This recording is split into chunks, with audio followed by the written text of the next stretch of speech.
Hello. Good morning, everyone. Hope you're all doing well. It's Thursday, February 1st. So yesterday we closed out January, the final day of January, and it was a Federal Reserve meeting minutes rate decision day, right? So we had the FOMC drop the news yesterday. Jerome Powell comes in on the wire, and that's one of the main things we're going to be talking about today.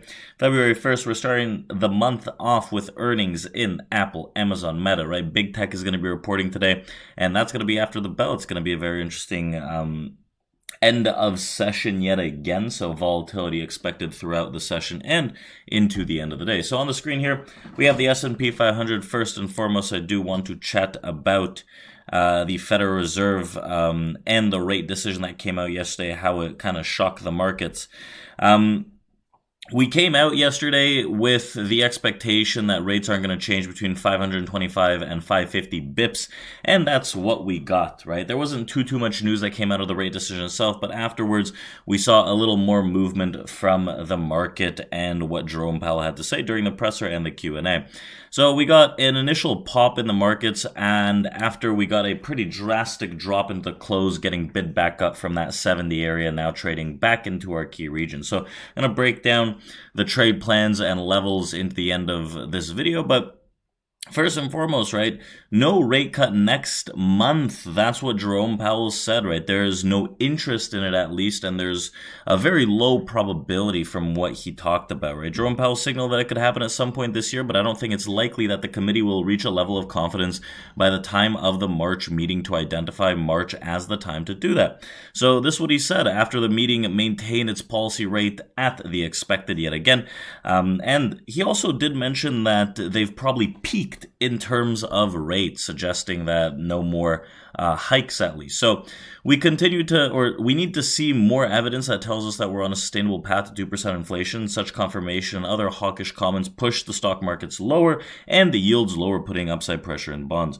So Powell is concerned that the timing of the cut has been immaculate. Sorry, where'd I go with that? We got, Powell also mentioned a few things about inflation and cutting rates too soon.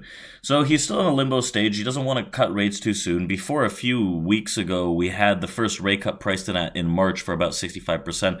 Now I believe it's under 30% that we see that. He doesn't want to cut too soon. He doesn't want to cut too late, but all in all, the expected rate cuts this year have dropped, right, substantially. I believe they were pricing in about 3, and it seems to be dropping as the meetings go on. Of course, we've only had the first meeting, but if there's no real rate cuts or maybe one rate cut this year, we're probably not going to see too much downside in the market. We're probably going to see a sustained path on the sideways rotation.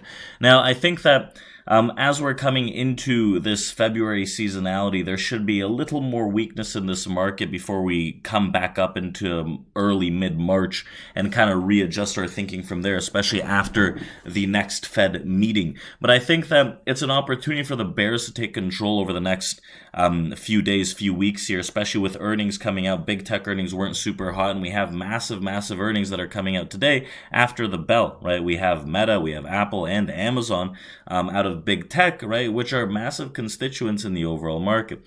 The NASDAQ, on the other hand, is showing a lot more weakness than the S&P. S&P is barely off its highs. NASDAQ has had a few sessions that the downside press has been pretty strong in essence.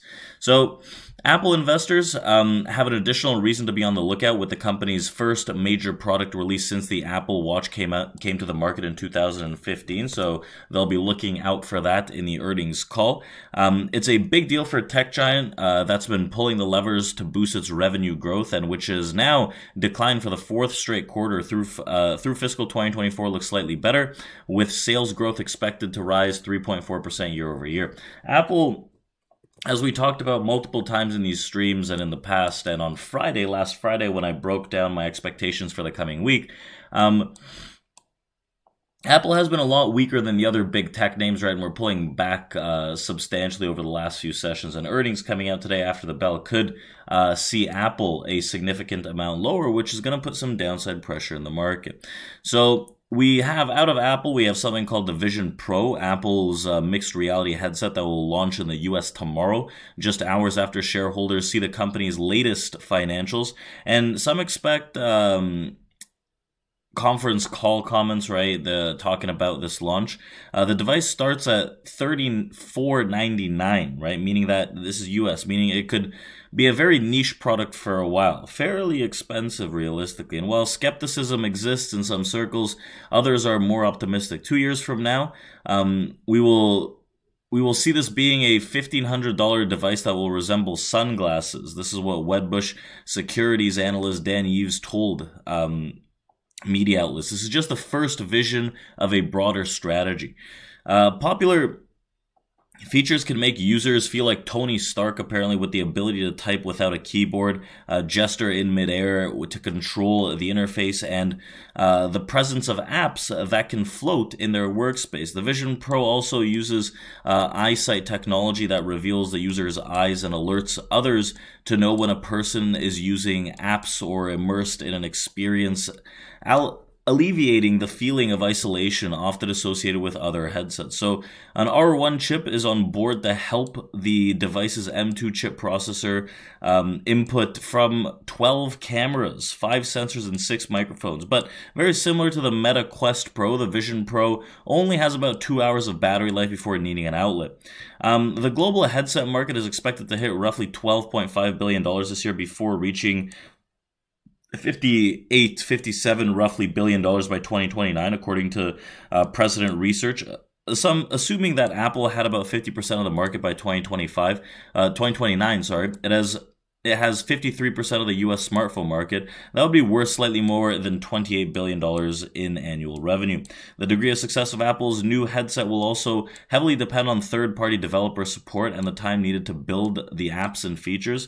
And is this the next iPhone moment for the company? We'll see kind of how that shapes up. We can't forget Amazon and Meta. They pop off on earnings after the bell as well. Amazon and Meta decently stronger than some of the other tech names like Apple. But we had a 2-day pull down now, gapping back up to yesterday's open on Amazon and Meta as well here, breaching that $400 level very recently, the day before yesterday, and kind of pulling down on yesterday's downside in the market, but holding very strong. So we'll see how that news event comes out after the bell. But right now, what I'm focused on, the S&P 500 and the Nasdaq, before we open up our live trading room. So we have, in terms of this trade plan for the S&P 500 futures, yesterday into the close, I was watching that low 70 area with our team after that FOMC movement, which had some very good opportunities. A lot of volume accumulated into these lows, and I was looking for the buyers to step in back above that 72 to target this 96, where we have a single print, we have low volume auction completion, and a very strong area on a distribution front. So I think that sellers are going to appear between 96 and 98 to continue this downside momentum after we've continuously advanced through distribution blocks to the downside over the last few days. And we're going to be targeting that 72, 74, and also that 65. Anything under 65 on the S&P 500 futures, I honestly expect a very strong downside move, which could be manifesting, right, even with this earnings period coming up. I don't necessarily like the shorts back above around 4,900 on the S&P